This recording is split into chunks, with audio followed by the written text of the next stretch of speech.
మనుషులు ఎప్పుడైతే వారి హృదయంలో భావాలను ఒకరి ముందు ఒకరు వ్యక్తపరచడానికి ఒక అత్యంత ప్రభావితమైన మాధ్యమాన్ని ఉపయోగిస్తారో దానిని మనం అంటాం భాష అని. నేను చాలాసార్లు చూశాను, ఒక మనిషి చాలా భాషల్లో నిపుణుడై ఉంటాడు.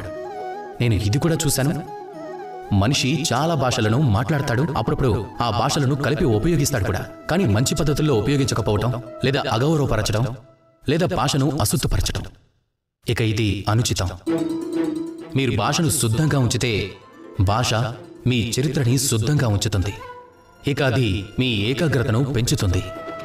మీరు ప్రతి ఒక్క పదం యొక్క శబ్దాన్ని ఆస్వాదించి మీరు పదాలను ఉచ్చరిస్తే, భాషను ఉచ్చరిస్తే కనుక అప్పుడు మీకు కూడా సంతోషంగా ఉంటుంది. అలాగే అది ఎవరైతే వింటారో ఆ వ్యక్తి చెవుల్లో కూడా మధురమైన అనుభూతి కలుగుతుంది. గుర్తుంచుకోండి, ఏ వ్యక్తి అయితే భాష యొక్క పవిత్రతను గౌరవిస్తాడో ప్రపంచం అతన్ని గౌరవిస్తుంది. భాష యొక్క శుద్ధతను పవిత్రంగా ఉంచితే భాష మీ చరిత్ర యొక్క శుద్ధతను పవిత్రంగా ఉంచుతుంది. ఇక ఈ మనసు సంతోషంగా చెప్తుంది రాధాకృష్ణ. ఆనంది.